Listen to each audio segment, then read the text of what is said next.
y a de plus en plus de pratiquants, du coup ça crée vraiment beaucoup de concentration sur les mêmes spots.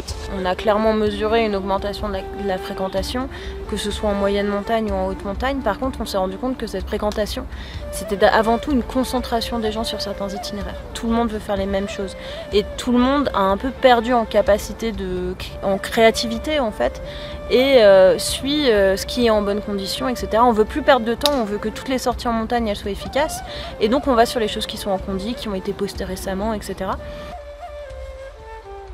Ça m'agace, mais ça serait égoïste de dire que la montagne c'est que pour ceux qui vont faire de l'alpinisme. Déjà, s'il y a tout le temps de monde, moi je fais partie aussi de tous ces gens-là. C'est vrai que la montagne c'est aussi pour ceux qui vont une fois par an peut-être. Donc on peut pas être égoïste en disant bah non, la montagne elle appartient qu'à moi. Il y a un autre impact qui est important pour moi, c'est qu'en termes de sécurité, 50 personnes sur une arête, ça devient vite dangereux.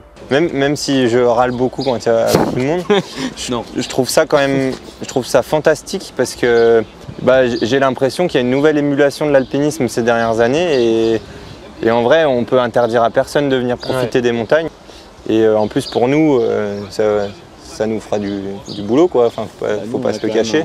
Et c'est beau de voir des gens qui se donnent les moyens de venir évoluer dans ces terrains.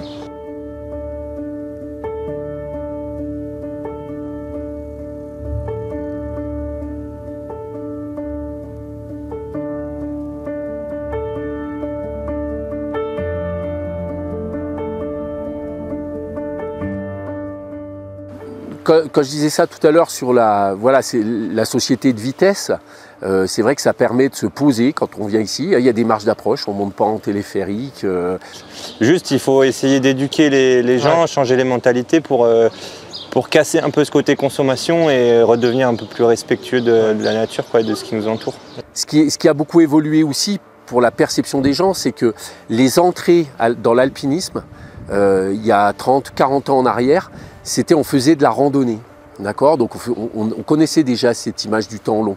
Et maintenant, les gens qu'on voit nous arriver ici, ils viennent du monde de l'escalade, ils viennent du monde du trail, donc ils ont une grosse caisse physique, mais par contre, ils ont moins la culture de l'environnement qu'on pouvait avoir auparavant. Il faut absolument que les acteurs de la montagne, on se penche sur ce problème-là, c'est comment on fait repasser cette culture de notre environnement qui fait partie de l'activité. L'alpinisme, c'est pas un sport. Il faut qu'on arrive à trouver un équilibre. Vraiment un équilibre entre la réglementation et la liberté. Aujourd'hui, la montagne, c'est un des derniers espaces de liberté vraiment qu'on a, où on a le choix de nos itinéraires, on a le choix de la fissure qu'on va prendre, de ce qu'on va faire. Par contre, on se rend compte, et notamment quand on prend en compte la voie normale du Mont Blanc, que la réglementation, elle a quand même sa part en montagne et qu'elle fait du bien.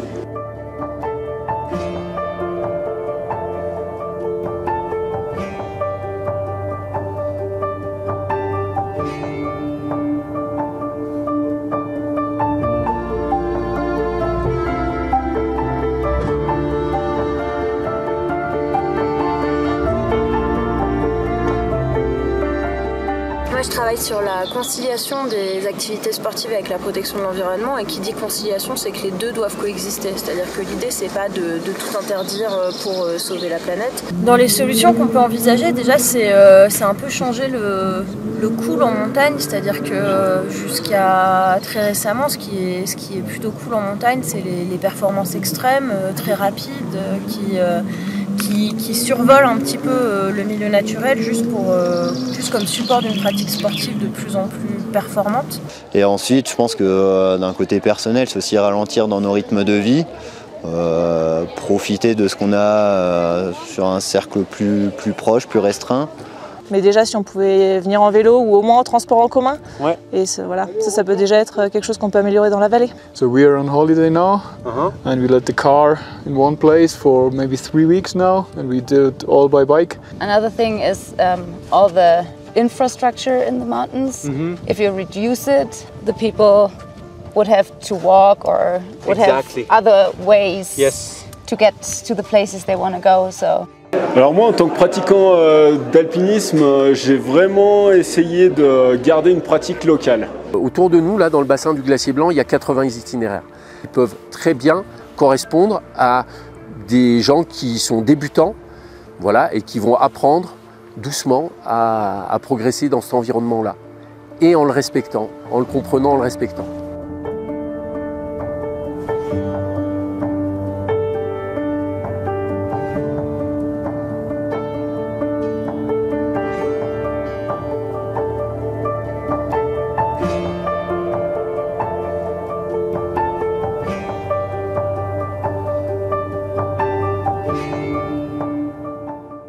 C'est cool de faire de la montagne et tout, mais je pense qu'il faut aussi juste que les gens ils viennent aussi pour les bonnes raisons, tu vois. Il y en a, ils montent au col des Écrins, il y en a demain matin, il y en a, ils vont redescendre. Et il n'y a pas de jugement de valeur, ouais bah moi j'ai été faire la barre en faisant ci ou ça. Je trouve qu'on se détache quand même un peu de la réussite simple du sommet et ça c'est positif je trouve. Voilà, c'est pas grave. Tu vas pas faire le dôme, tu vas pas faire le dôme, tu vas pas faire une grosse course, tu vas pas la faire.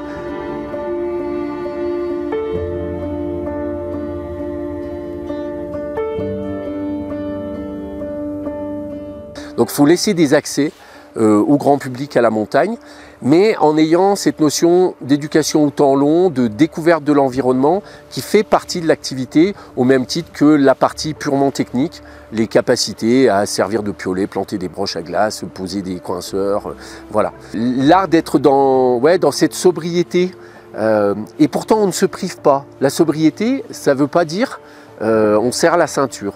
La sobriété, ça veut dire on est juste attentif. Et en fait, à partir du moment où c'est un mode de conscience, une prise de conscience, c'est même plus un effort. Parce qu'il n'y a pas cette notion de privation. Et c'est même plutôt valorisant parce que par ailleurs, il y a une notion de dire je prends aussi soin de lui là.